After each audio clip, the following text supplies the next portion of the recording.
Shalom, salam alaikum. Nous sommes le vendredi 20 novembre 2020 et nous sommes heureux de nous brancher sur vous. Nous vous savons très nombreux à nous écouter ici à Lomé sur Canal FM, à Néro sur les ondes de Radio Lumière, à Dapan avec Radio Courtoisie, pendant que les auditeurs de Sama FM nous suivent à Niamtougou. Radio Daoul n'est pas du reste dans la région de Bassa, Central FM également qui nous relaie à Sokoré et dans le monde entier vous nous écoutez sur tous les continents. Nous en sommes vraiment honorés. À la technique, Géraud Dakoucha et Kokou Michel Vitogbe Tomenga. Au menu aujourd'hui, comme nous sommes en fin de semaine, nous allons aborder plein de sujets, mais de proximité, questions de santé, avec une semaine spéciale qui s'annonce sur les antimicrobiens. Qu'est-ce qu'il en est? Nous allons en savoir davantage. L'actualité sociopolitique, notamment les préoccupations sociales qui reviennent ces derniers temps, les secteurs sociaux dont le gouvernement veut faire la priorité, du moins dans le gouvernement de Tomenga Dogbe, et également le fonds social qui se signale ici et là, dans le corps enseignant, nous allons en parler. Et pour aborder tout ça, Thierry Afanoukoé de Gapola.net, bonjour. Bonjour, ça c'est bonjour à toutes et à tous. Je profite de l'occasion pour envoyer un bonjour spécial à Elam Aziamagnon. Elam Aziamagnon, vous êtes salué par tout le club de la presse. Je vous ai dit tantôt que nous allons aborder la semaine mondiale de sensibilisation sur la résistance aux antimicrobiens. À cet effet, nous avons une jeune dame à nos côtés, MFA Bernice Edri. Bonjour. Bonjour, monsieur Sass. Vous êtes étudiant en master sciences de la santé à l'université de Lomé. Oui, et vous êtes la secrétaire de la commission de lutte contre la résistance aux antimicrobiens. Oui, exactement. Vous êtes la bienvenue. Vous avez en face de vous quelqu'un qui a été votre professeur peut-être quand vous fûtes au lycée. Lui, c'est monsieur Haïté Pierrot Abaglo. Salut camarade. Camarade, salut. Eh bien, nous vous accueillons en votre qualité, certes d'enseignant, mais aussi et surtout de syndicaliste. Vous êtes le secrétaire général de la FESENTET, entendez par la Fédération des syndicats des travailleurs des enseignants du Togo. C'est bien ça. Eh bien, votre fédération regroupe 4 syndicats de base et vous êtes membre du cadre permanent de concertation, le CPC, qui est inclus dans le protocole d'accord d'avril 2018, protocole d'accord dont vous êtes signataire. Bien sûr. Merci, bien vous allez éclairer nos lanternes sur ce sujet qui défraie la chronique et qui a contraint à la maison une partie de vos collègues enseignants et également d'élèves cette semaine pour faire du grève. Ce qu'il en est exactement, je compte sur vous pour, sans langage du bois, vous nous éclairer. Monsieur Abaglo. C'est la raison pour laquelle nous sommes là. Merci. Eh bien, c'est une tradition. Nous partageons avec vous la pensée du jour. C'est Henri Frédéric Amiel qui a écrit, citation, « Il ne faut pas employer l'idéal à nous empoisonner le réel. » Il ne faut pas employer l'idéal à nous empoisonner le réel, écrit Henri Frédéric Amiel. Thierry Afanoukoé, il y a là l'idéal que nous poursuivons, oui. Il y a également la réalité que nous vivons au quotidien. Oui, tout à fait. Donc il faut faire la part des choses pour que nous puissions vivre avec les autres et que nous puissions travailler au développement de notre société. Merci. Poursuivre et atteindre, en tout cas aspirer à atteindre l'idéal, mais ne pas oublier que nous vivons avec certaines réalités avec lesquelles il faut composer. Et nous allons composer avec vous à partir de 12h. Vous entrerez en ligne sur nos 4 numéros désormais. Le 22 21 33 74 ou bien le 22 20 19 68 pour le numéro fixe, le 91 36 63 75 et le 98 87 78 37 pour ceux qui ont les 2 numéros mobiles, aussi bien Togocom, c'est la mode maintenant, ou bien Move. Eh bien, Thierry Afankwe, nous allons démarrer cette émission par une page noire. Nous allons rendre hommage, ultime hommage à certaines personnes qui ne sont plus. Vous le connaissez certainement, il s'appelle Claude Mikem. Il a été élu aux élections locales de juin 2019. Il était le maire de la commune Lac 3, chef-lieu à Godrafort. Claude Mikem, ce fonctionnaire international à la retraite, membre militant de l'ANC, le maire de Lac 3, nous a quittés en début de cette semaine. Oui, tout à fait. Malheureusement, le maire de Lac 3 nous a quittés. Je crois qu'aujourd'hui, même dans un communiqué, le bureau national de l'Alliance nationale pour le changement ANC a sorti donc un communiqué rendant donc hommage à cette illustre personnalité. Malheureusement, ces temps-ci, c'est nos plus hautes autorités qui ne cessent de nous quitter, malheureusement. C'est un passage obligatoire. Tout ce qu'on peut leur souhaiter, c'est que la terre leur soit légère. Aujourd'hui même, l'Assemblée nationale a rendu un dernier hommage à André Johnson, le troisième vice-président de l'Assemblée nationale, membre de l'Union des forces de changement. Donc la vie est faite ainsi, malheureusement. Nous passerons tous si le retour de Jésus tarde. Jésus pour les chrétiens, je ne sais pas si les musulmans aussi attendent quelqu'un avant de s'envoler au ciel. Que dire de ceux qui croient à Tokozikwe ou bien Vodou Keviso, chacun dans sa foi, et que l'après-vie quand même nous soit beaucoup plus heureuse parce que nous connaissons trop de grincements de dents. Germain Soranapouli, bonjour. Bonjour Sas, bonjour à tous les auditeurs, à toutes les auditrices de Canal FM. Je ne sais pas si votre micro marche très bien, peut-être parce que vous êtes coiffé que vous changez d'apparence. Germain? Oui, contraint de tailler. Non, il y a un petit souci. Je vous ai dit de garder votre coiffure broussailleuse là. Voilà que vous êtes coiffé. Voilà. Oui, je crois que le micro, Maintenant c'est bon. Le micro n'aime pas les cheveux courts. Il va falloir que les techniciens travaillent pour les adapter à tous les cheveux, parce que de temps en temps on est amené à couper un peu les cheveux. Merci. Eh bien, Claude Mikem, avec vos Lac 3, plutôt Lac 3, Godrafort, qui perd son maire.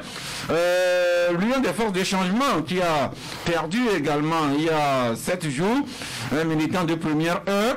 Il s'agit de Kwasi André Ablom Johnson, ancien ministre de l'Environnement, depuis décembre 2018 député à l'Assemblée nationale dont il était le 3e vice-président. Eh bien, M. Johnson nous a quitté le samedi 14 novembre et nous avons appris qu'il a été aussitôt inhumé le dimanche dernier. Eh bien, ce matin, comme le disait tantôt Thierry Afankwe, l'Assemblée lui a rendu des hommages officiels dans la cour d'honneur de l'institution. Oui, tout à fait. Je crois qu'on n'a pas pu lui organiser des obsèques en bonne et due forme. La saison n'est d'ailleurs pas très propice à ce genre d'obsèques et nous savons tous les conditions dans lesquelles le Togo a perdu le 3e vice-président de l'Assemblée et on l'a inhumé aussitôt, mais il y a eu que ses collègues donc de l'hémicycle, vu le rang qui est le sien au sein de cette institution, lui devait cet hommage-là.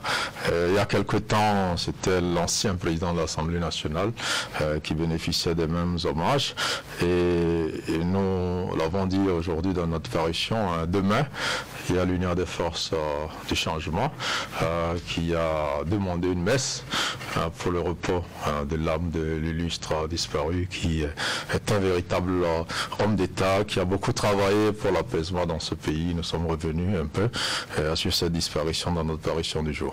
Merci. Et ce n'est pas fini. Demain samedi, ses parents et amis vont se transporter à Couvé préfecture de Yoto, pour procéder à l'inhumation de feu Dr Ayassou Kossivi Victor, ancien doyen de la faculté des sciences d'économie et de gestion à l'université de Lomé, ancien ministre, ancien député à l'Assemblée nationale, ancien consultant international.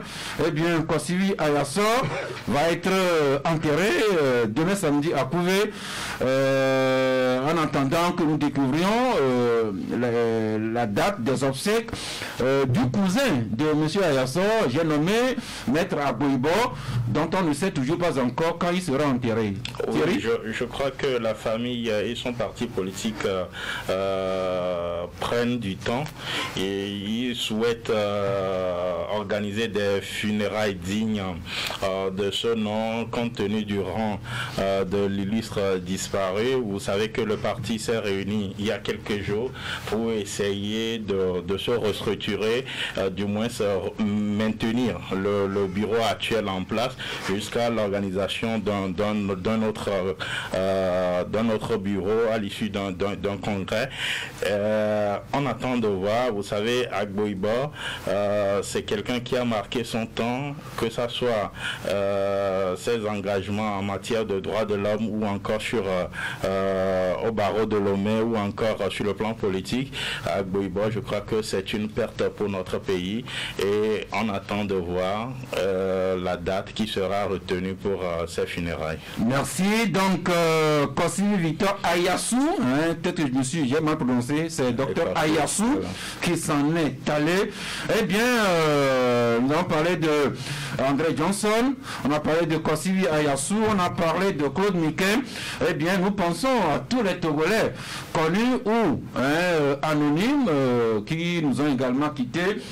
Nous leur souhaitons un bon au-delà et nos condoléances à leur famille. Et nous passons sans transition au décès de la COVID-19. Depuis hier, ils sont 63 décès, 63 personnes que ce coronavirus a arraché à notre affection. Hier, les chiffres officiels affichaient 607 cas actifs pour un total de 2771 contaminations depuis début mars. L'information qui suscite espoir, mais attention, prudent, c'est les guérisons. Hier, nous avions 2101 guéris. 2101 guéris. Malheureusement, la personne ressource que nous attendions sur la problématique coronavirus a un empêchement des dernières heures, ne pourra pas être des nôtres. Par contre, nous l'avons à nos côtés. Dit madame ou mademoiselle? Mademoiselle. Mademoiselle MFA Bernice Idri, vous êtes étudiante en master sciences de la santé à l'université de Lomé. Vous êtes la secrétaire de la commission de la lutte contre la résistance aux antimicrobiens. Justement, nous apprenons que incessamment va s'ouvrir la semaine mondiale de sensibilisation sur la résistance aux antimicrobiens. Alors, exactement. Quelle est la période exacte? C'est du 18 au 24, donc nous sommes déjà dedans depuis 3 jours. Oui. Eh bien, à quelle problématique répond une semaine mondiale pour nous sensibiliser sur la résistance aux antimicrobiens? Oui, l'OMS, on a remarqué en général dans le monde entier que les médicaments, les antibiotiques principalement ne fonctionnent plus sur les infections. Donc on n'arrive plus à traiter les patients et cela est dû à un mauvais usage des antibiotiques par la population, la surconsommation de ces antibiotiques-là, notamment dans l'élevage également. Et ça affecte beaucoup la santé des gens. Donc chaque année maintenant, il y a 700 000 décès dus à cette problématique-là. Et donc on s'est mobilisé en fait pour pouvoir créer par exemple la commission de lutte contre la résistance aux antimicrobiens au Togo qui travaille de concert avec le point focal, le professeur Salou, le point focal sur la lutte contre la résistance aux antimicrobiens au Togo. Voilà. Professeur Mounirou Salou, exactement. Un ami que j'ai découvert dans cette pandémie. Attention, ni lui ni moi nous sommes malades, mais nous sommes partenaires pour sensibiliser sur la pandémie. J'espère que j'aurai le plaisir de l'accueillir dans ce studio un de ces prochains jours. Alors dites-nous, mademoiselle Edri, quels sont les messages dont vous êtes porteur en notre endroit dans cette semaine de sensibilisation sur la résistance aux antimicrobiens? Oui, pour pouvoir pallier à ce problème-là, il faudrait que la population arrête d'utiliser les médicaments de rue, notamment parce que normalement les médicaments doivent être sous prescription d'un médecin. Il y a le dosage qu'il faut utiliser, qu'il faut considérer, la durée et également la pathologie qu'il faut traiter parce que toutes les maladies ou bien toutes les infections qu'on a ne sont pas bactériennes. Il y a différents types de microbes. On a les bactéries, les virus, les parasites, les champignons. Et donc, chaque médicament a une action spécifique sur une souche spécifique de microbes. Ce qui veut dire que, par exemple, quand les gens ont la plaie, ils parlent de abitiqué ou bien d'abitiqué principalement, ils courent en même temps dans le coin de rue ou bien dans la boutique à côté pour aller acheter du mublé, ce genre de médicaments-là, et les mettre dans leur plaie ou bien quand ils ont la toux et autres, ils courent chez les bonnes dames pour acheter ces médicaments au lieu d'aller consulter un médecin qui va maintenant faire des analyses pour voir d'où provient la maladie, d'où proviennent les symptômes des infections que cette personne a et pour pouvoir traiter cette personne-là. Donc, quand on ne mène pas ce genre de démarche, il y aura maintenant la résistance, c'est-à-dire les microbes maintenant deviennent résistants, le traitement ne fonctionne plus. Et voilà, l'infection va persister et la personne va décéder. Alors si je vous comprends bien, c'est l'automédication et l'usage des médicaments de rue qui amènent à la résistance des microbes contre les produits. Oui, la résistance, elle peut être acquise ou naturelle. Voilà, donc les microbes ont la faculté, quand ils se multiplient, de développer de devenir résistants en fait à l'action des antimicrobiens. Et maintenant, quand c'est acquis, ça veut dire qu'il y a des particules de gènes, bien de génome qui vont se distribuer entre ces différents microbes-là et qui vont maintenant empêcher l'action des antimicrobiens, empêcher que le traitement fonctionne sur le patient en question. Voilà, Thierry, avant que Germain, ce que Mlle Edri nous dit, nous rappelle à l'activité qui s'est passée hier à Tablibo, quand une activité a été faite pour sensibiliser contre les faux médicaments. Les organisateurs ont laissé entendre qu'un bon pourcentage des produits qui circulent à Tablibo serait plutôt du faux. Thierry? Oui, tout à fait. Je crois qu'en plus de cette campagne de sensibilisation, il faut davantage impliquer les services concernés, je crois, les douanes et autres là, pour que ces produits-là n'arrivent plus sur le marché. Et puis peut-être il faut penser à sensibiliser les gens à aller vers la consultation quand ils sont malades, à se faire consulter et que les médicaments prescrits soient accessibles à ces malades-là, parce que des fois aussi c'est le coût des produits qui font que les gens n'ont pas envie ou tendance à aller vers les pharmacies pour les chercher. Je crois que quand on propose un produit, il y a d'autres palliatifs ou il y a d'autres possibilités d'un autre produit qui peut traiter la même pathologie que ce qui a été prescrit. Donc il faut voir en fonction des moyens du patient pour proposer les produits qui seront accessibles.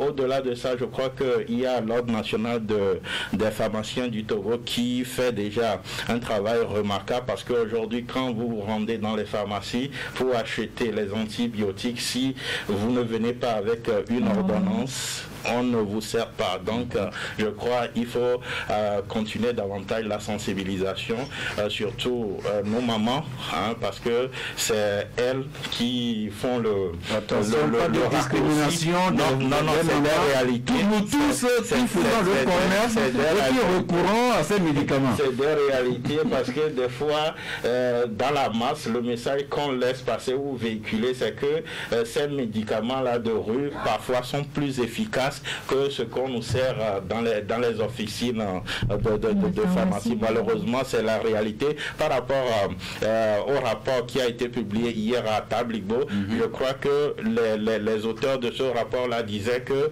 sur bon nombre de produits qui sont sur le marché, ils ne contiennent aucune vertu de pathologie. Ils sont sous-dosés. Voilà, donc vous voyez qu'il y a un réel problème. Et effectivement, le confrère Forum de la semaine écrit là-dessus, trafic de faux médicaments.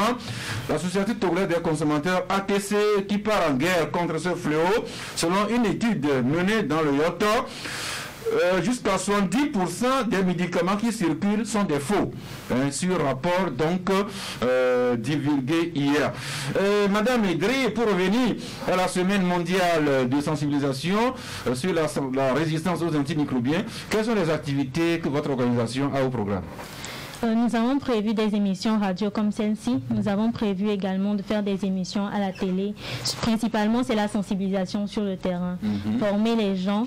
Et avec les différents étudiants qu'on a, c'est-à-dire provenant de différents domaines, comme le CERSA, l'ESA et autres, on a une approche multidisciplinaire pour aller également vers les vétérinaires parce qu'il y a l'usage également massif des antibiotiques à ce niveau-là qu'il faudrait stopper. Merci. Donc, Madame Idri, qui nous parle de la semaine spéciale consacrée à la sensibilisation sur la résistance aux antimicrobiens. Germain, éviter autant que possible les médicaments de rue et à éviter également autant que possible l'automédication.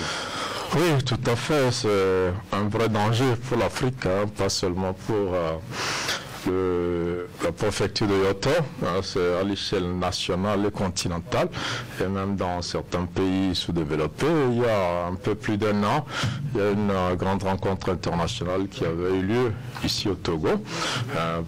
Il y a une déclaration même de Lomé dans ce sens-là. Plusieurs institutions internationales s'étaient engagées à travailler donc, pour combattre ce fléau-là, mais les réalités sont là. Les soins sont chers. Et la pauvreté fait que les gens n'ont pas accès à ces soins-là. Nous sommes heureux que dans ce gouvernement Tomega Dogwe, il y a un ministère qui est dédié à la couverture universelle, santé universelle pour tous les Togolais. C'est universel aux soins. Et avec un ministre qui a été pendant longtemps en DG de la CAMEG, qui est la centrale qui s'occupe du générique. Et Thierry en parlait. Voilà. Les génériques aujourd'hui sont des produits de qualité qui ont les mêmes vertus que les autres produits, qui sont un peu plus moins chers. Et les docteurs orientent plutôt vers les produits très chers. Oui, voilà, les docteurs ont quand même certaines relations avec les grandes firmes pharmaceutiques qui reviennent toujours avec de nouveaux noms de produits. Et donc, ça fait que les génériques et autres produits qui pouvaient être plus accessibles sont de plus en plus abandonnés. Mais c'est une lutte globale qu'il faut mener. Et on espère qu'avec ce ministère-là, on va pouvoir mettre en place une certaine assurance obligatoire, mais accessible pour tous les Togolais. Parce que tout le problème, c'est la cherté. Quand quelqu'un est malade, il descend et il y a la bande dame à côté qui lui vend des produits venus du Nigeria ou d'Inde ou je ne sais où. Et tout de suite, il a l'impression d'être soulagé. Et il croit qu'il est guéri, même si la maladie revient quelques semaines avec beaucoup plus de sévérité, de force, et c'est fatal. Mais sur le champ, il a l'impression d'avoir réglé son problème. Donc il faut rendre les soins accessibles et il faut sensibiliser les populations et essayer d'avoir une assurance accessible pour que chaque personne, quel que soit le problème de santé qu'il a, puisse aller, ne pas avoir peur des dépenses, aller voir un spécialiste. Merci. On va clore ce chapitre-là, rappelant que l'automédication et l'usage des médicaments de rue conduisent à la résistance des antimicrobiens et également, autre phénomène plus dangereux. Madame Idri, je passe sous votre contrôle. L'automédication et les médicaments de rue, les faux médicaments peuvent également nous amener à des cas d'insuffisance rénale. Et c'est encore autrement plus grave. Oui, également, c'est autrement plus grave, souvent bien. Merci. Vous restez à nos côtés. Nous passons maintenant à la page du Front social. cette semaine nous renoue avec les grèves. Au port autonome de Lemay, notamment, je crois que c'est Lemay conteneur terminal, le personnel recommence à créer son insatisfaction. Cette semaine, on a vu également le corps de l'administration pénitentiaire, les gardiens de prison, qui ont également crié qu'ils ne sont pas contents, qu'ils ont des problèmes. D'autres corps comme le corps de la santé, et là-dessus, nous en parlions et le forum de la semaine revient là-dessus aujourd'hui, qui écrit à la page 2 que le gouvernement et les syndicats des professionnels de la santé accordent leur violon. Les deux partis et le gouvernement, les syndicats se sont rencontrés le 16 novembre dernier. Ils ont discuté entre autres des points comme l'assurance vie, la protection du personnel, la prime spéciale Covid-19, le recrutement du personnel et également le statut particulier du corps de la santé. D'après ce que le Forum de la semaine nous écrit, les deux parties se sont entendus. Qu'est-ce qu'il en est dans le domaine de l'éducation? Le confrère L'Engagement écrit à la page 4, malentendu autour du protocole d'accord et défis dans le secteur de l'éducation, les attentes restent nombreuses. Écrit L'Engagement pendant que le confrère Le Canard Indépendant lui titre menace de grève tous azimuts, le prix de la mauvaise foi du gouvernement. Camarade Abaglo, rebonjour. Oui, rebonjour. Bonjour aux auditrices et aux auditeurs du Canal FM. Eh bien, vous êtes, je rappelle, enseignant, vous-même, vous êtes secrétaire général de la FESENTET qui regroupe 4 syndicats de base. Vous êtes signataire du protocole d'accord du 19 avril 2018, dont certains points n'arrivent toujours pas à rassembler l'adhésion de vous, les syndicalistes, les camarades travailleurs et disons le gouvernement, d'où cette semaine de 3 grèves qu'on a connues, lundi, mardi, mercredi. Vos camarades, à savoir la FESEM et la C7 qui ont lancé ce mot de grève, ont laissé entendre qu'ils s'ils n'étaient pas satisfaits, cette grève allait être éventuellement reconductible. Alors dites-nous d'abord, M. Abaglo, est-ce que votre fédération, la FESENTET, s'associe à ces mouvements de grève? Merci. Je rappelle que c'est la FESEN seule qui a déposé un mot d'ordre de grève, qu'elle a observé. La C7, elle a déposé un préavis qui continue par courir.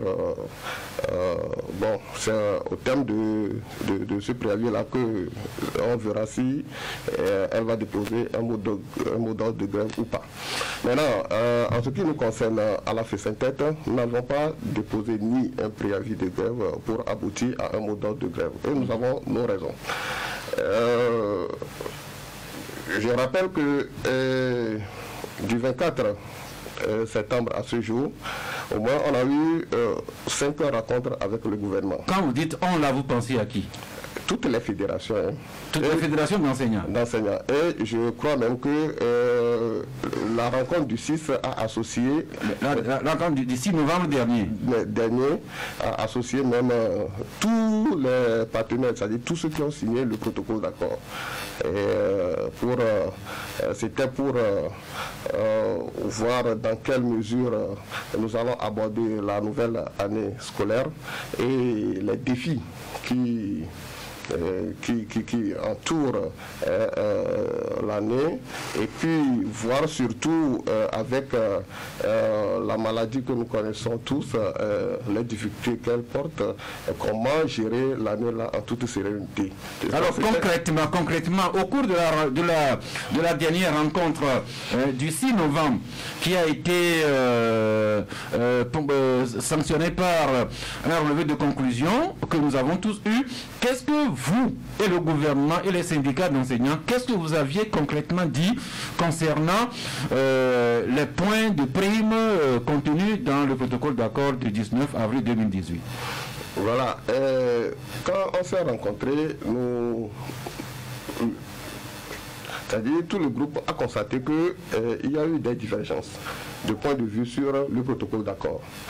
Et nous sommes dit que on ne peut pas, c'est-à-dire vu ces différences-là, ou bien ces divergences de point de vue, il faut revoir tout le protocole pour pouvoir prioriser les points essentiels, c'est-à-dire pour pouvoir donner la priorité à ce qui est urgent aujourd'hui, vu la pandémie qui sévit. Donc c'est en cela que nous nous sommes dit, alors nous allons, et c'était d'une façon consensuelle, hein, nous nous sommes dit que nous allons nous retrouver dans un cadre beaucoup plus élargi aux autres membres signataires du protocole d'accord, pour pouvoir revoir le protocole et donner beaucoup plus de priorité à certains points. C'est en cela que nous avons signé ce relevé de conclusion là. Et après la signature du relevé de conclusion, certaines fédérations disent que leur base n'était pas d'accord. Et c'est par rapport à cela qu'ils sont allés en grève. Une seconde, je rappelle donc un extrait du relevé de conclusion du 6 novembre. Les échanges ont été sanctionnés de façon consensuelle, en tenant compte des contextes sanitaires, socio-économiques et sécuritaires qui prévalent tant au plan national qu'international, par la nécessité d'une revue complète du protocole d'accord dans des délais raisonnables par les différentes parties au protocole d'accord. Donc c'était ce qui avait été dit le 6 novembre, que vous étiez entendu pour procéder à une revue complète du protocole. Justement, c'est ça qui nous a posé problème. Peut-être que c'est le mot revue là qui a posé problème aux gens. C'est-à-dire, quand les gens ont entendu revue du protocole, ils ont tout de suite pensé à une revue en défaveur des enseignants. C'était l'idée que les gens ont fait du mot revue. On pouvait simplement dire peut-être une discussion autour du protocole pour voir ce qu'il faut retenir. Parce que le protocole ne parle pas que des primes. Il y a beaucoup de choses qui se trouvent dans ce protocole-là. Donc, le gouvernement a dit, bon, nous allons aller à l'essentiel, vu que les moyens sont limités actuellement. Donc, et tel que ça a été expliqué, nous tous nous étions d'accord. Sinon, on n'allait pas signer le relevé de conclusion là. C'est après la signature que certains sont revenus pour dire que non, leur base a refusé ce relevé là. Et ils ont rejeté le relevé. Et donc les bases ont mis en minorité les responsables de leur fédération, ce qui nous a amené donc à la grève de ces 3 jours. Et puis nous apprenons que le mercredi, le ministre Kokoroko et son collègue Gilbert Bawara, les deux vous ont encore rencontré. Est-ce que vous confirmez cette rencontre du mercredi 18? Effectivement, j'ajoute qu'il n'y a pas que les deux, il y a aussi le ministre délégué en charge de l'enseignement technique de l'artisanat. Ils étaient 3.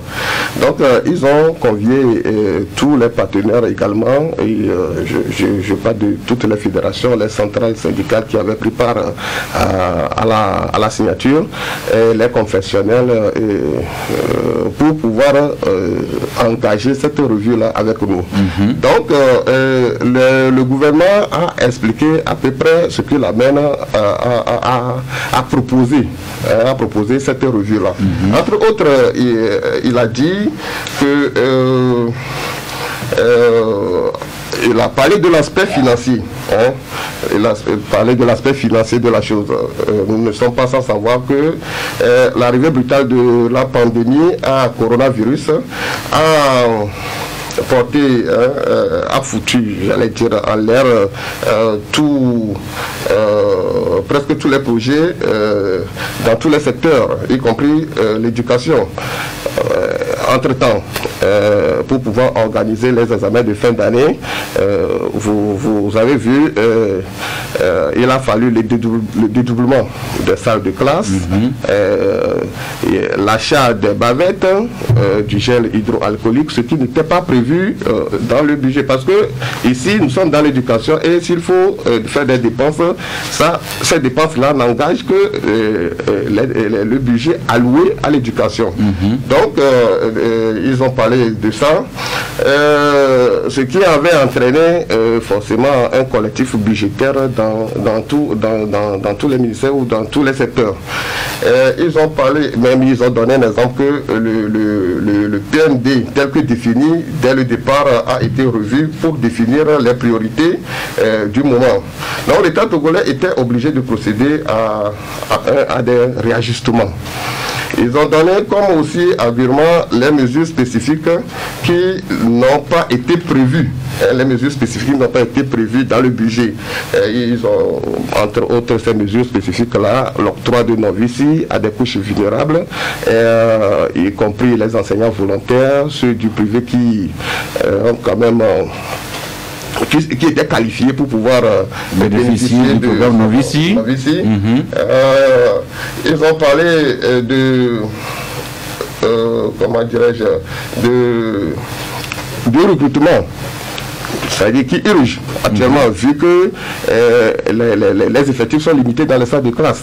Donc il faut aller vite, il faut procéder vite à un recrutement, ce qui les amène à recruter 2000 enseignants, plus 50 conseils d'orientation. Avant la fin de l'année 2020. Alors, ils ont parlé de... la fabrication.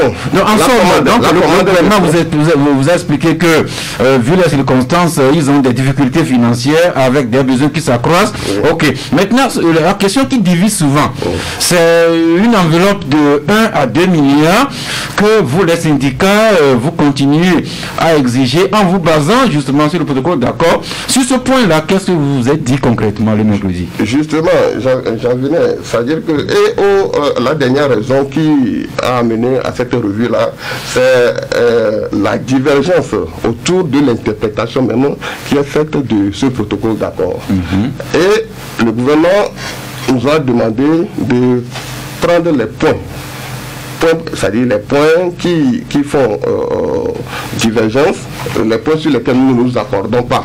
Donc on a dû soulever certains points, mais je vais aller à l'essentiel en parlant tout de suite de ce qui cristallise.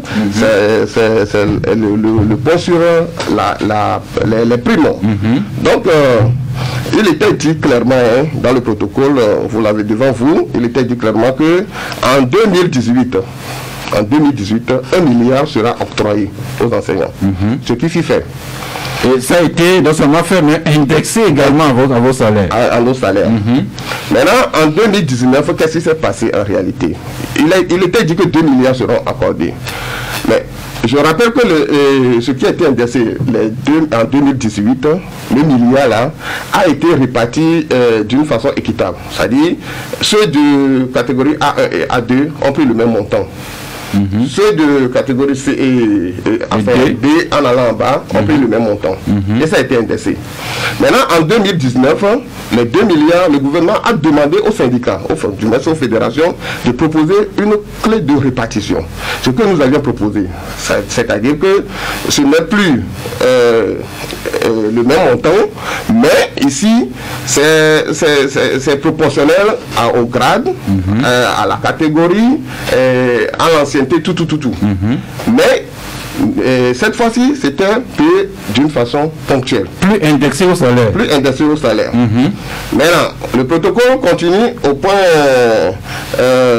3, 4 en disant que dans les années ultérieures, c'est-à-dire à partir de 2020, nous allons nous asseoir pour redéfinir tous les défis. Alors, je vous aide un peu en lisant le point 3.4 qui dit pour les années ultérieures, un cadre de concertation sera institué entre les fédérations des syndicats des enseignants et le gouvernement avec l'implication des autres acteurs du système éducatif afin de favoriser les échanges sur les prévisions de dépenses budgétaires du secteur de l'éducation et de formuler des propositions d'allocation des ressources pour faire face à l'ensemble des défis et des besoins du système éducatif, y compris les primes des enseignants. Maintenant, derrière la littérature, est-ce que vous avez la même compréhension, vous les syndicats et le gouvernement?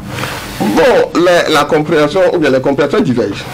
Le gouvernement dit ceci, la dernière fois qu'on s'est vu, le gouvernement dit ceci: nous avons indexé le milliard de 2018 parce que nous avons vu qu'on sortait d'une longue discussion et pour rehausser un temps soit peu les primes, nous avons indexé. Maintenant, qu'en 2019, nous avions réclamé l'indexation. Mais de leur montrer là où c'est écrit dans le protocole indexation. Les syndicats aussi disent que, de la même manière qu'ils disent il n'a pas été écrit indexation, il n'a pas écrit aussi d'une façon ponctuelle. C'est là où nous ne sommes pas entendus. Mais le gouvernement propose ceci, ou bien le gouvernement dit ceci: si les syndicats venaient à eux pour dire, bon, ce n'est pas écrit indexation, mais nous souhaiterions que cela soit indexé. C'est-à-dire, nous formulons ça sous forme de doléance. Ça, la porte de discussion est grandement ouverte. On peut encore en discuter.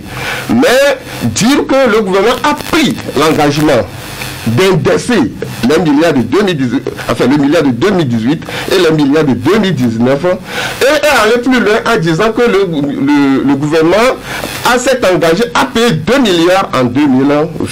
Vous-même, vous avez le protocole, je ne sais pas là où c'est écrit qu'en 2020, 2 milliards seront versés. C'est ça la différence. Et nous autres, au niveau de la FESETER, nous avions compris, peut-être que lors de la signature, nous n'avons pas eu cette subtilité-là, cette habilité-là de demander au gouvernement, est-ce que ces milliards-là seront indexés? Peut-être, et quand vous le dites, certains ne comprennent pas. Et beaucoup d'enseignants aujourd'hui, le texte que vous avez devant vous là ne l'ont pas. Ils ne l'ont pas lu. Certains responsables de syndicats même ont mal communiqué sur la chose pour dire à la base que, alors, puisque c'est dit que c'est un plan quinquennal, donc, chers camarades, nous aurons 2 milliards chaque année sur 5 ans. C'est vrai que quand on prend le texte et qu'on le lit, il y a certaines choses qui ne figurent pas. On peut les deviner, mais ce n'est pas expressément écrit. C'est peut-être une leçon la prochaine fois que quand vous irez aux discussions, vous verrez au terme que vous écrivez. Alors maintenant, concrètement, au cours de la réunion du mercredi, qu'est-ce qui est sorti concrètement de cette réunion-là? Bon, il n'y a pas eu encore du concret. C'est pourquoi d'ailleurs le gouvernement nous invite à nouveau, enfin nous sommes entendus que nous allons nous revoir le mercredi prochain. Avec nous, tel que le gouvernement l'a dit, nous allons leur proposer, s'il y a possibilité, d'indexer les milliards de 2019. S'ils n'ont pas encore les possibilités, alors de nous dire, bon, cette année nous n'avons pas cette possibilité-là, nous allons le faire telle année ou à ce moment-là. Parce que nous tous, nous crions tous que nous sommes des patriotes. Cette maladie-là qui sévit, nous savons tous que ça a affecté le budget. Et même la dernière fois, quand on en parlait, que le budget voté cette année est revu à la baisse. Donc, logiquement, c'est des trucs que, bon, quand vous le dites, on dit qu'un syndicaliste ne parle pas comme ça, mais c'est aussi la franchise syndicale. Il faut dire certaines vérités aux camarades à la base. En réalité, si le gouvernement devait tenir compte de ce document, puisque vous allez lire quelque part que sur la progression du budget alloué à l'éducation, ça voudrait dire que du moment où le budget aussi régresse, nos primes aussi doivent régresser. Mais heureusement que l'autorité n'est pas encore arrivée là. Et que jusqu'à ce jour, on a maintenu ce que nous avions, les acquis sont maintenus.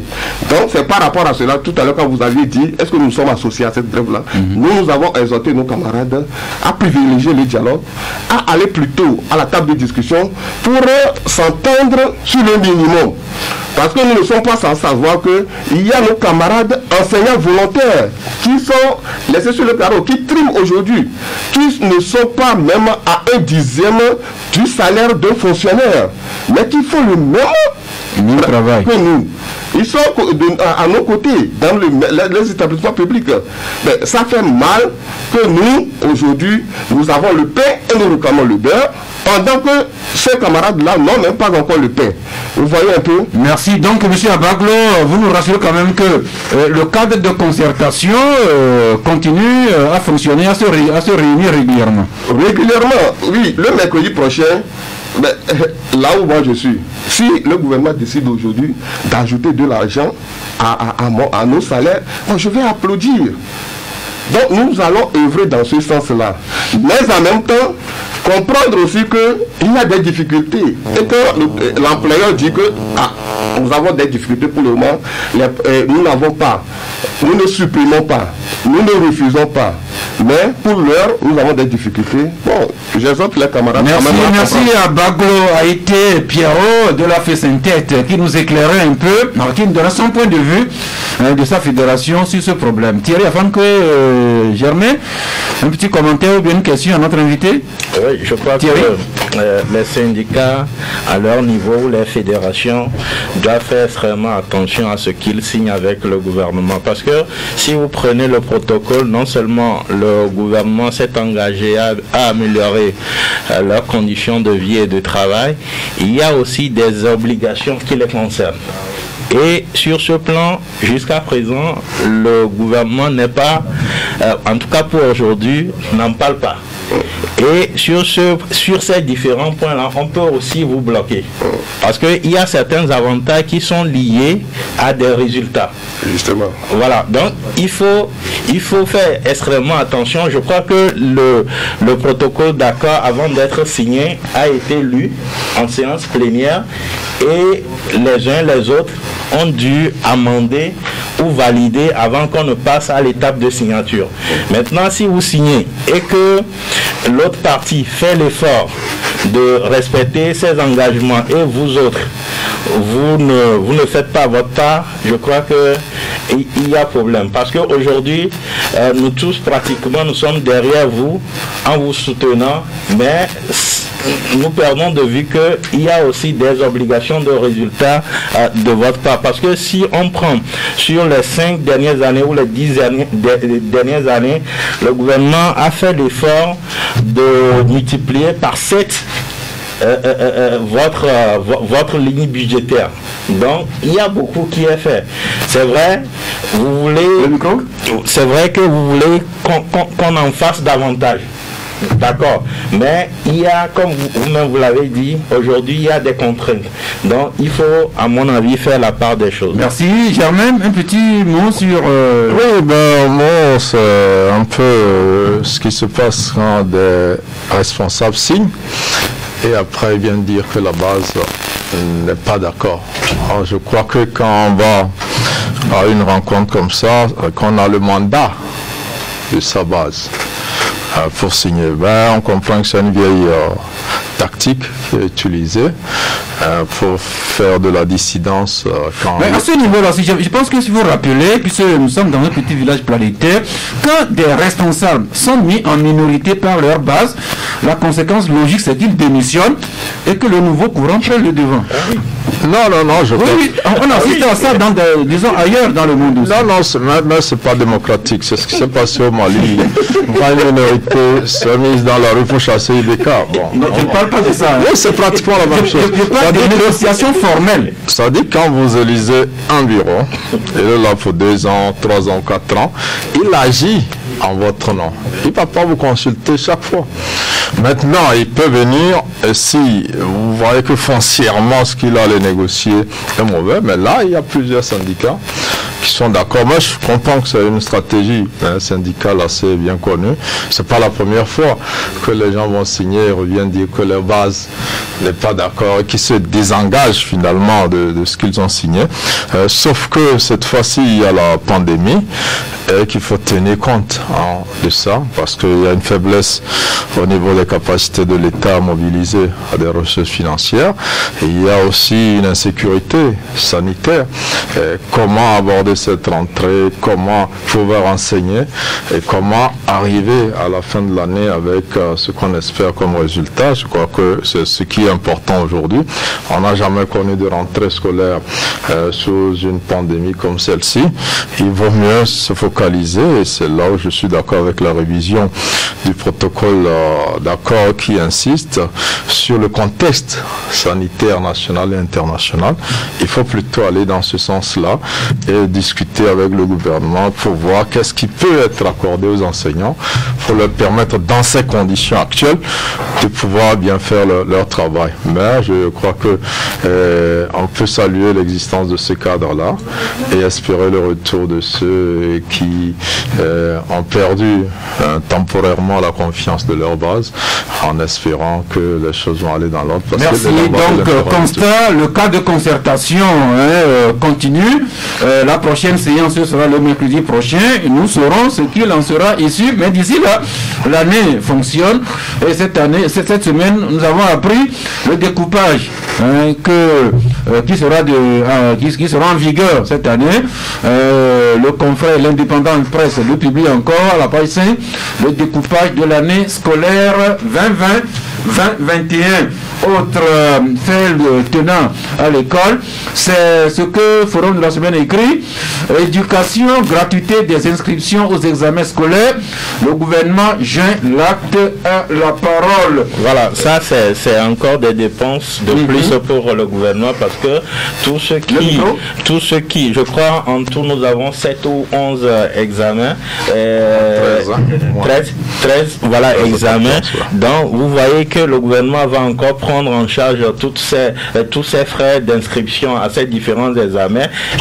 C'est une promesse de campagne du chef de l'État et ça prend encore. Donc c'est un pas de plus. Donc vous aussi, quand vous réclamez, il faut voir aussi dans l'assiette tout ce qui est fait pour que les conditions soient Merci. réunies. Le canal indépendant qui écrit lui aussi que le gouvernement passe au concret et que Togo Réveil nous rappelle que c'est au total une quinzaine d'examens qui sont concernés par la gratuité. Cela va du CPD au bac 2 en passant même par BTS, même les examens professionnels, le CAP, le BP, le BTS. Et comme nous savons qu'il y a autour de 2,6 millions d'apprenants ici au Togo pour cette année 2020-2021, quand on considère le nombre de tous les candidats à ces différents examens, peut-être que le ministère nous situera pour nous dire combien ça va coûter au budget public la gratuité des examens, enfin la gratuité aux examens officiels. Cela nous conduit à toute la polémique, à tous les débats sur les secteurs sociaux que le gouvernement veut privilégier. Et quand on considère le projet de budget 2021, c'est autour de un peu plus de 53% des fonds alloués au fonctionnement des institutions et qui sera affecté aux secteurs sociaux. Bon, les critiques ne manquent pas. Certains trouvent que ce n'est que des paroles que le gouvernement répète à chaque fois. D'autres disent encore qu'ils n'ont jamais vu matérialisation concrète de ces engagements. Thierry Afankwe, on peut dire que Faye Gnassingbé et Tominga Debé ont intérêt à démentir ceux qui continuent à se montrer pessimistes à leur endroit. Tout à fait, et je crois qu'ils commencent bien déjà par rapport à la suppression des frais d'inscription aux différents examens, parce que là, je l'ai dit tantôt, c'est une promesse de campagne qui prend déjà corps, puisque aujourd'hui le ministre des enseignements primaires, secondaires et techniques et de l'artisanat a sorti une note de service demandant aux différents chefs d'établissement et autres de faire le point, de même que du côté de l'office du BTS. On est en train de faire le point pour recenser tous ceux qui sont en mesure de passer. Il faut peut-être parler d'un arrêté interministériel qui engage tous les ministères intervenants. Voilà, donc je crois que sur les autres points, j'aimerais parler tantôt de l'accès universel aux soins. C'est aussi un engagement. On attend de voir pendant la campagne. On a fait beaucoup de bruit autour de l'assurance maladie pour tout le monde. En tout cas pour plusieurs corps de métiers. On attend la concrétisation de cela aussi. Il y a d'autres choses qui ont été promises. On attend que on rentre dans le concret. Merci. Toujours les secteurs sociaux. Cette semaine a vu le gouvernement et son partenaire, la Banque mondiale, les deux parties ont procédé à une revue. Le terme revue encore. Revue virtuelle cette fois-ci. Revue virtuelle et conjointe entre le gouvernement et la Banque mondiale de la performance des projets et programmes sur financement de la Banque mondiale. C'était les 17 et 18 novembre dernier. Au sortir de la revue, Dame Awa Sissé-Wagé, Madame Banque mondiale au Togo, qui a dit, citation, en plus de la performance et de la qualité du portefeuille au Togo, nous devons davantage nous focaliser sur les impacts des projets sur les populations togolaises. Germain Pouli, voilà ce que les Togolais attendent et que la Banque mondiale même répète, les impacts concrets des projets sur la vie des populations togolaises. Oui, c'est ce que la nouvelle chef du gouvernement aussi dit, c'est que il faut que l'action de l'État ait des résultats sur la vie et les conditions de vie des populations. Donc on ne va plus rester dans les discours, dans les chiffres, mais il faut que chaque Togolais sente que par rapport à telle politique mise en place, il a pu bénéficier de tel avantage. Je crois que ça va être des données chiffrées, quantifiables, et il va revenir donc à l'État de communiquer suffisamment, parce qu'il y a beaucoup de projets qui ont été réalisés, il y a eu assez de bénéficiaires, mais on n'a pas vu les bénéficiaires témoigner de tous ceux dont ils ont bénéficié de ces projets-là. Quand on prend des grands projets comme le FAEJ, le FNFI, un certain nombre de choses, il y a eu des centaines de milliers de Togolais qui ont bénéficié de ces projets évalués à des milliards de francs CFA, qui ont pu améliorer leur business, qui ont pu améliorer leur champ, qui ont pu améliorer leur atelier, un certain nombre de choses, mais il n'y a pas eu de communication et il n'y a pas de partage d'informations. C'est pour ça que certains Togolais croient que des projets sont réservés à une catégorie de Togolais. Ils ne savent pas que tout le monde peut en bénéficier. Et peut-être là aussi, je crois que la politique n'a pas beaucoup aidé, parce qu'en face, on a une opposition qui dit que rien ne se fait.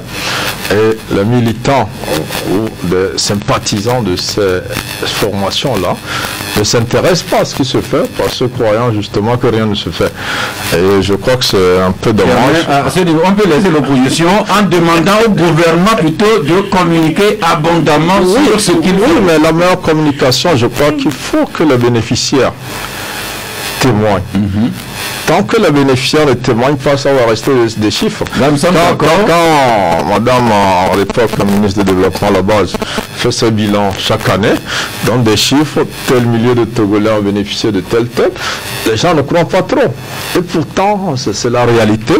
Il faut pouvoir peut-être organiser certaines émissions à la télé. Là, on en voit un peu de plus en plus sur la TVT. J'ai suivi quand même quelques témoignages de certains, dans certaines contrées assez reculées. On peut dire que le gouvernement, autrement, passe aussi par le communiqué autrement. Comme ça. Et puis, il faut aussi demander à ceux qui en bénéficient de partager l'information.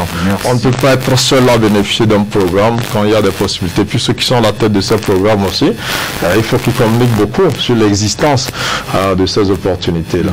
Merci. Alors, Thierry parlait tantôt de promesses de campagne que le gouvernement réalise par la gratuité des inscriptions aux examens officiels.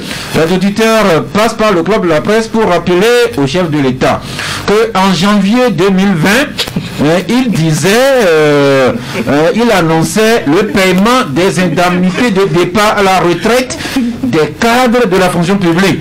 Donc les auditeurs du Club La Presse voudraient rappeler au chef de l'État cet engagement qu'il a pris et qu'on attend. On est déjà en novembre alors que le discours a été prononcé en janvier dernier. La semaine dernière, Thierry, on a vu Madame Tomenga Doubé sur les chantiers. Le même Voga en foin, elle était à ZB, elle a continué également sur le chantier le même Palimé. Nous en avions parlé ici, mais nous lui avions rappelé.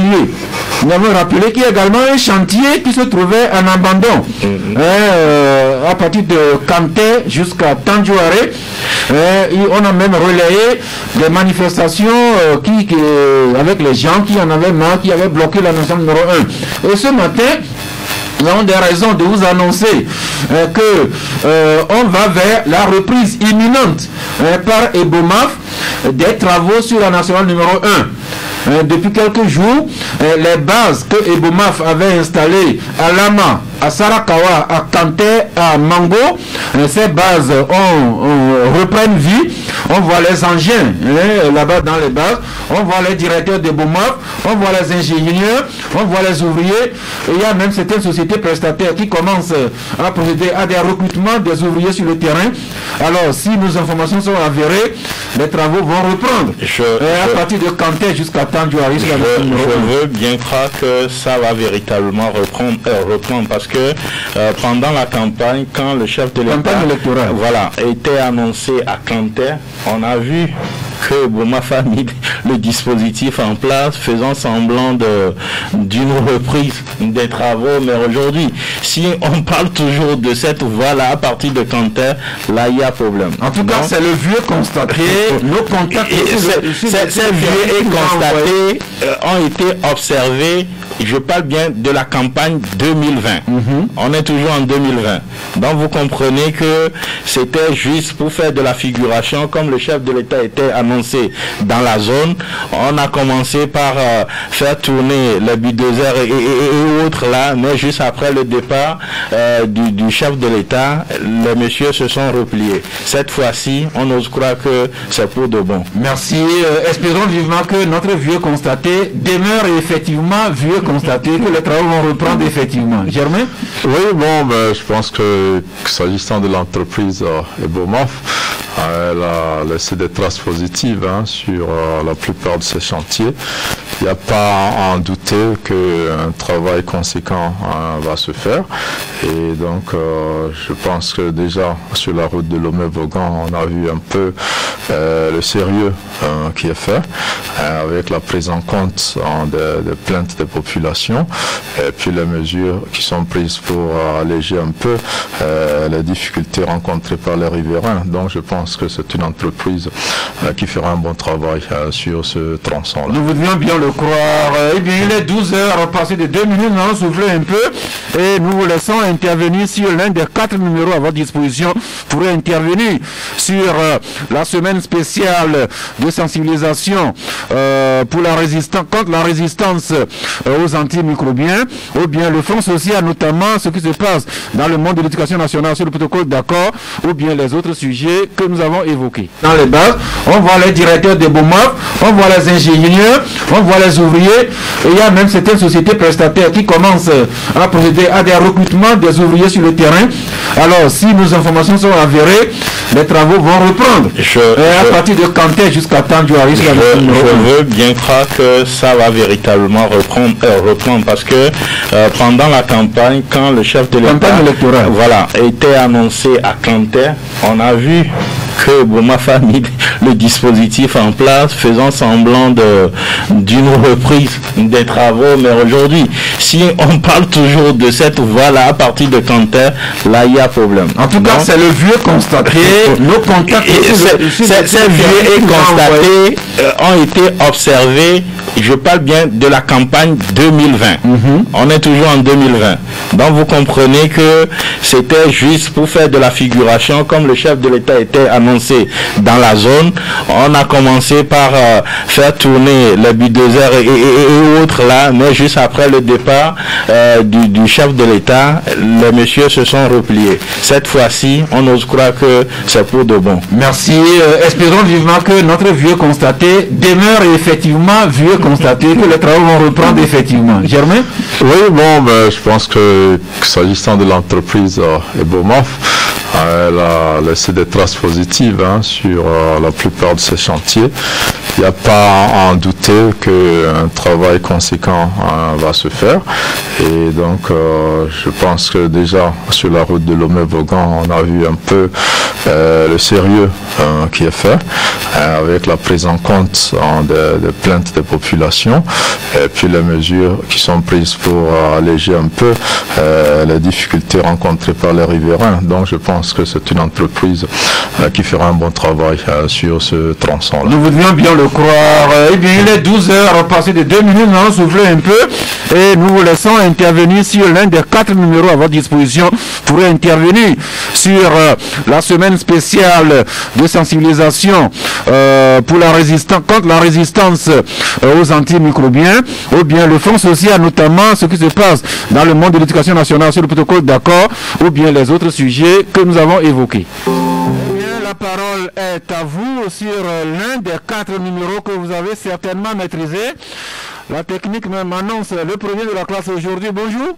Allô, bonjour. Papa Sodjiné. Oui. Nous vous écoutons. Je remercie ceux qui ont parlé des médicaments. Là. Premièrement, il n'y a pas de pharmacie dans les villages.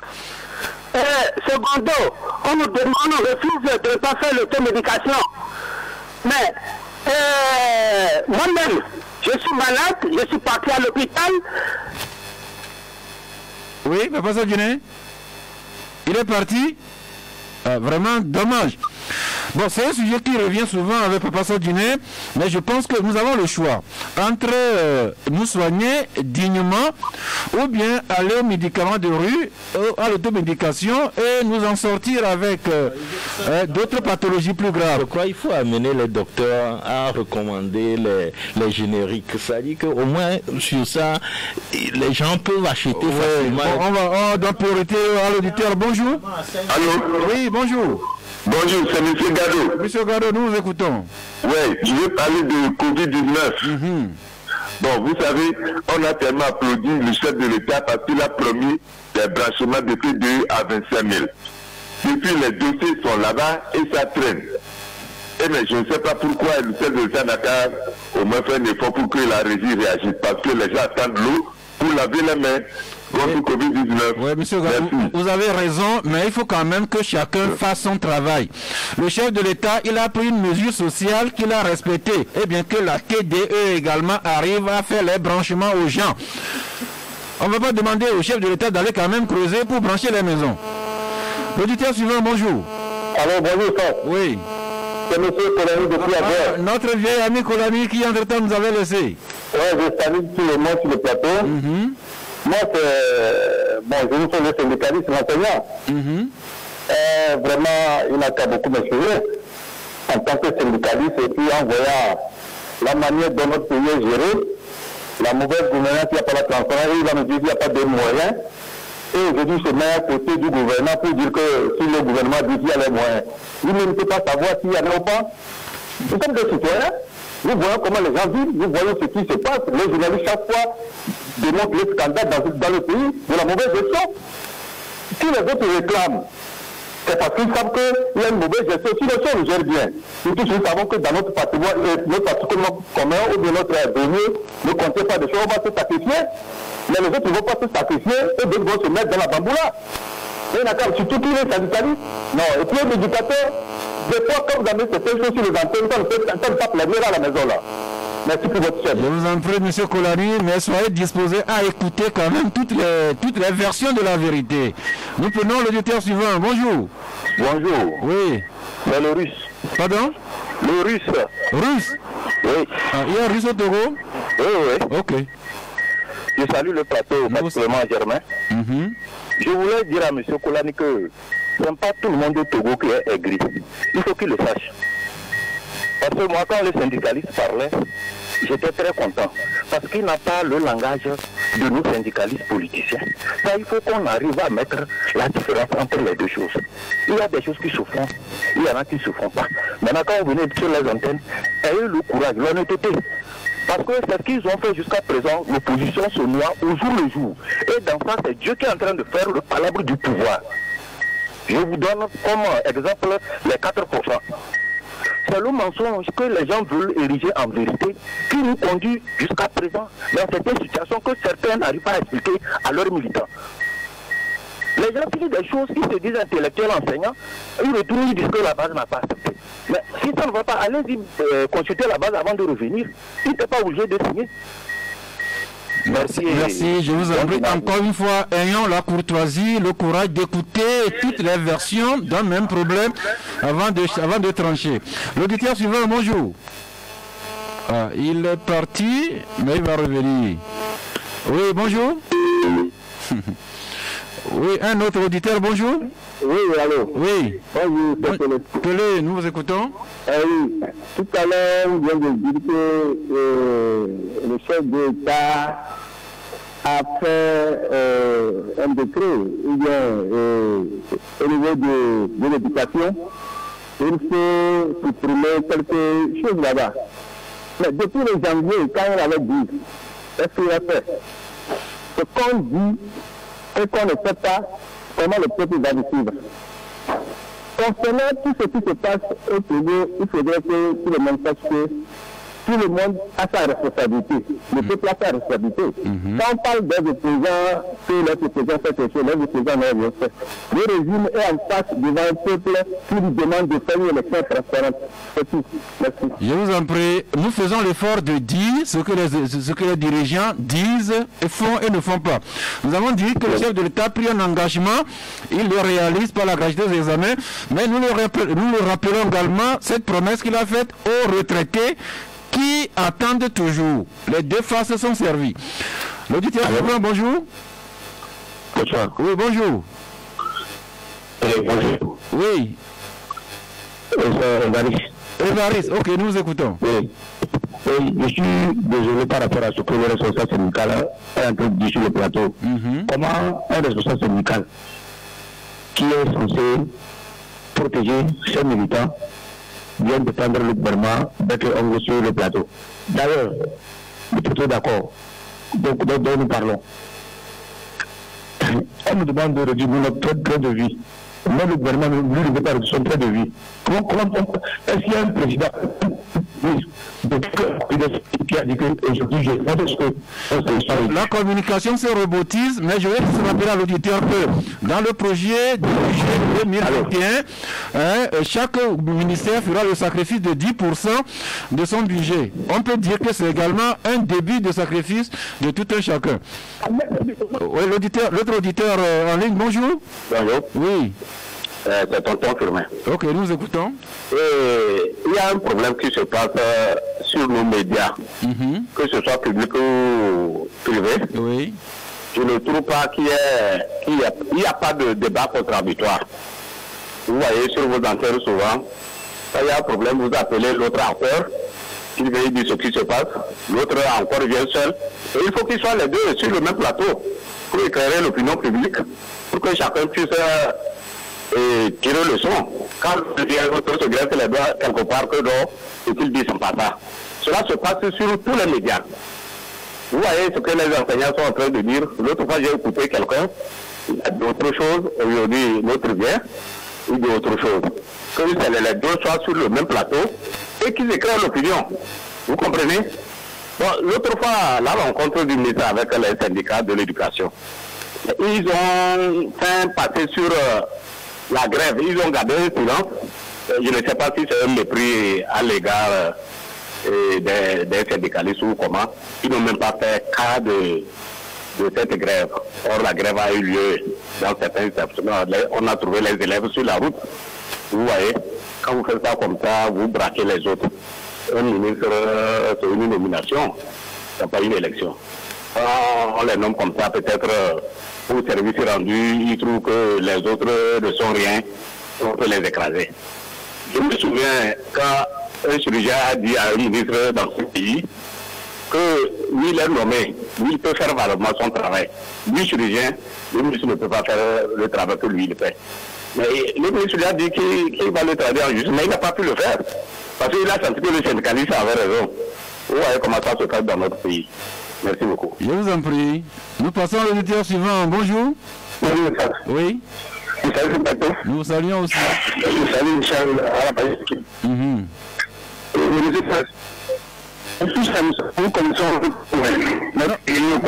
n'arrivons pas à vous écouter.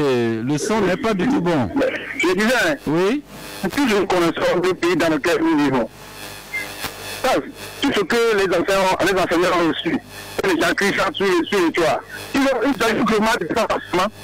C'est pas après la grève des études, avant que le gouvernement accorde, même les accords que je venais à signer. Mais moi, je ne connais pas les gens quoi. Et ça, quand les enseignants demandent, ce qu'on va donner, c'est de la force avec la base de grammaire. S'il vous plaît, nous n'arrivons pas à bien vous comprendre. Je ne sais pas si c'est un problème au niveau de la technique. Ok. Le suivant en ligne, bonjour. Bonjour. Oui. Est-ce qu'on peut avoir les autres numéros? Je ne sais pas si c'est... Je les tous les jours. Ah d'accord, okay. Moi j'ai pas suivi. Ok, gardez celui sur lequel vous nous appelez aujourd'hui. Voilà, je garde ça parce que sinon j'ai eu d'être ruiné là. Vous avez parlé du front social. Oui. Il y a le front social toute la vie au Togo. Et je vous dis, ça se trouve dans la charte de l'impérialisme sur le partage de l'Afrique, signé à Berlin en 1884. Vous retrouverez tous les problèmes qu'on a d'école, hôpital, malgouvernance, pression, tout le reste. Vous retrouvez tout ça dedans, dans la charte de l'impérialisme. Et même les problèmes terriens. Les problèmes terriens. Bon, je veux dire que il y a deux écoles à Diablé qui ont été détruites par la pluie de la dernière fois. Et il y a eu des blessés et des élèves qui en sont morts. 7 enfants au moins. Personne n'en parle. Et c'est sous silence. Et je veux le dire quoi. Merci. Et puis les enfants étudient sous les arbres partout au Togo. Oui. Après 60 ans d'indépendance, tout le reste, c'est pas normal. Monsieur Kokoroko avait géré l'université. Je ne sais pas si c'est lui qui avait fait le projet de construire tout un immeuble pour la présidence aux dépens des amphis. Et il a plutôt décoré les murs, il a construit des box autour pour faire des affaires. Et c'est pas normal. On a des écoles à construire, il n'y a pas de gabegie à faire au Togo parce qu'on n'a rien. Et puis voilà. Merci. Et je veux renchérir aussi pour dire que les problèmes des enseignants sont là depuis 1972, je crois. Et ils sont sous-payés, ils ont des salaires minables par rapport à nos gouvernants qui gagnent des milliards par mois, moi je vous dis, parce qu'ils ne dépassent jamais leur salaire. Bon, moi je suppose qu'ils gagnent chacun un milliard au moins par mois. Et par rapport à eux, qui font le gros du boulot, en plus des médecins, et puis le même régime est là tout le temps parce qu'on les met dans les bureaux de vote. Obligation de temps, souffrez que je vous arrête. Mais je retiens que ici nous dit qu'il y a des écoles sous les arbres, que les enfants en meurent, qu'il y a des salles, qu'il y a des écoles qui ne sont écoles que de nom, il n'y a pas de bâtiment, il n'y a pas de table-banc, il n'y a même pas d'enseignants titulaires. Ceux-là aussi méritent la considération de la République. camarade Abaglo, vous avez suivi vous-même ce que certains auditeurs ont dit sur vos propos. Oui, justement, bon, je suis obligé de le dire comme ça. Parce que je l'avais entre-temps dit que quand vous parlez des fois, on vous traite de tous les noms d'oiseaux. Mais la petite formation syndicale que moi j'ai reçue me dit que en matière syndicale, il faut reconnaître ce qui a été fait avant de revendiquer. Ça s'appelle la franchise syndicale. Généralement, quand vous parlez de ces choses, on vous parle du train de vie des gouvernants. Moi, je n'ai rien à foutre avec ça. Moi, je fonctionne avec le budget de l'État. C'est pas parce que quelqu'un détourne de l'argent que vous avez dit que, bon, est-ce que, d'abord, ce détournement est une bonne chose? Est-ce que c'est quelque chose à suivre? Bon, donc, je sais, tout ce que moi je sais que le budget de l'État, il y a une partie qui est allouée à l'éducation. Et c'est en fonction de ce budget-là que moi je parle. Deuxième chose, je serai le premier à soutenir la grève aujourd'hui si on refuse de recruter les enseignants volontaires. Si on refuse de nous construire des bâtiments scolaires. Mais la dernière fois, à la dernière rencontre, on nous a dit que 3 millions de bancs sont commandés d'ici à la fin de l'année. Alors, s'il y a ces promesses et que nous avons des enseignants qui vont être recrutés, c'est-à-dire le concours se passe le 12 décembre prochain, peut-être ce que moi j'aurais à souhaiter, c'est que si aujourd'hui on peut augmenter un tant soit peu ce nombre-là pour avoir un grand nombre d'enseignants sur le terrain. Pour les primes, dès qu'il y aura les moyens nécessaires, on peut en réclamer. Ça, je ne dis pas pourquoi on réclame les primes, mais regardez un peu le moment que nous vivons tous, les difficultés du moment, et avant d'en parler. Merci. Le camarade, enfin, M. Abaglo a parlé de franchise syndicale, le langage de la vérité. Nous comprenons la situation de nos compatriotes enseignants officiels, mais ces enseignants officiels, on les défend, mais à côté, il y a également les enseignants volontaires. Les chiffres avant jusqu'à 20 milliers, enfin autour de 20 000 enseignants volontaires. S'il y en a dans votre quartier, dans votre village, vous saurez dans quelles conditions ces enseignants volontaires travaillent et vivent. Il y a même les écoles. Que ceux qui viennent des villages comme moi là, allez au village ce week-end, visitez vos écoles et vous comprendrez qu'il est légitime de défendre les enseignants, mais il est tout autant légitime de plaider pour les enseignants volontaires, de plaider pour que toutes nos localités aient des écoles décentes, des enseignants en nombre suffisant. Et c'est comme ça que de façon inclusive, nous irons à un Togo bien construit. Eh bien, on va devoir... C'est qu'il ne faut pas que nous, enseignants, nous donnions l'impression que nous ne réclamons que notre condition de vie. Il faut aussi réclamer les conditions de travail. L'amélioration de nos conditions de travail. Et cette amélioration de conditions de travail passe par ce que vous venez de dire, la construction des infrastructures scolaires. Merci. Germain Pouli, votre carton de fin d'émission? Vous parlez dans le micro directement? Oui, c'est un carton rouge pour le journaliste. Pardon? Carton rouge pour le journaliste. Ah bon? Parce que quand on parle des enseignants, j'ai mal au cœur parce que tous ces enseignants-là gagnent au moins 4 fois plus que les journalistes, au moins. Et nous sommes les premiers à dire tout le temps les enseignants sont dans la misère, sont dans les quoi. Bon, nous défendons tous les corps de métier, oui, mais quand on parle des enseignants, vous savez, depuis un temps, je n'en parle plus, depuis 2 ans, quand j'ai eu vendre certains salaires au niveau des enseignants, et j'ai comparé à ce que les journalistes gagnent, j'ai dit à nos confrères, il faut faire attention. Changer de métier. Oui, mais j'ai perdu 2 journalistes comme ça qui sont devenus enseignants. Dans ma rédaction, il y a un qui doit être quelque part à Baguida depuis 1 an, un autre qui était parti depuis 3 ans. Mais ils sont tranquilles. Merci. Je vous rappelle que vous avez choisi le journalisme, c'est de parler de monsieur, madame, tout le monde, que les gens vivent mieux que vous. Vous également, vous les défendez. C'est ce que vous avez choisi. Thierry, afin que votre carton?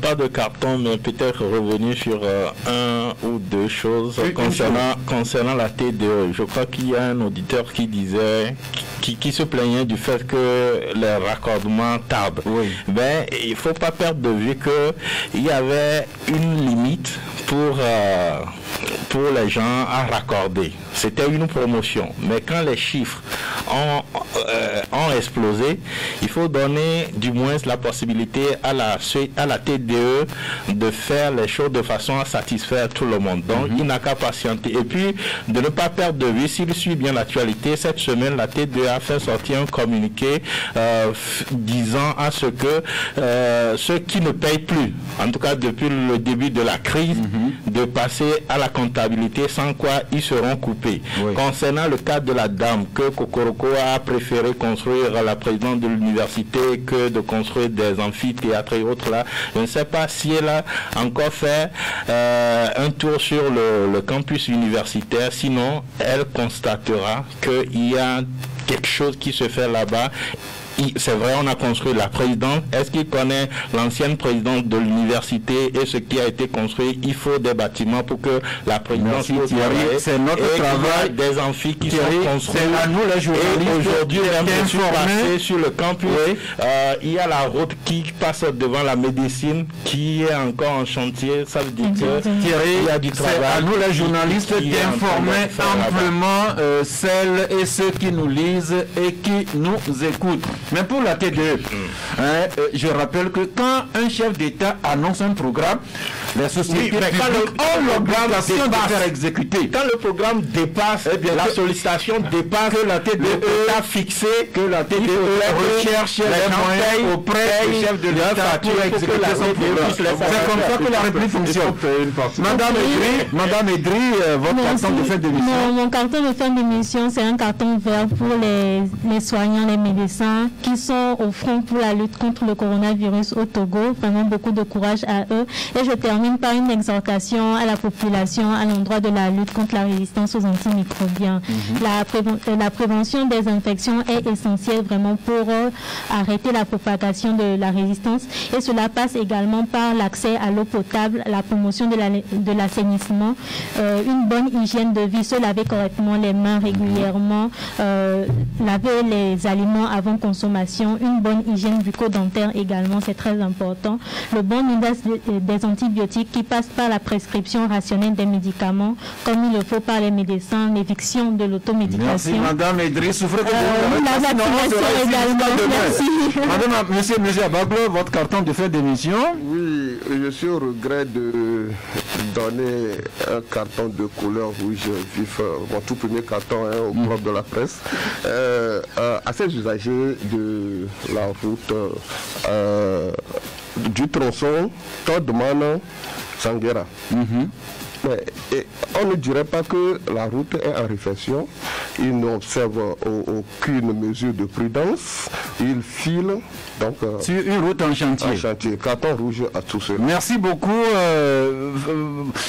Félicitations pour ce courage-là de vous présenter ici, de dire certaines choses. Ça ne plaira pas, mais c'est quand même un langage de vérité. Quand nous posons un problème, nous avons le devoir d'aborder le problème sous tous les aspects pour que la vérité éclate au grand jour. Merci de nous avoir fait confiance. Nous vous souhaitons un bon week-end et nous nous retrouvons le lundi prochain à 11h si Dieu le veut et Dieu le voudra. Mais d'ici là, faisons attention sur les routes, surtout ceux en chantier. Faisons également attention au coronavirus. Observons les mesures barrières. Écoutons les conseils que Mme Edry nous a dit si on ne veut pas arriver à la résistance aux antimicrobiens. Et puis, bonne hygiène de vie. Voilà. Et on sera ensemble pour bâtir le Togo.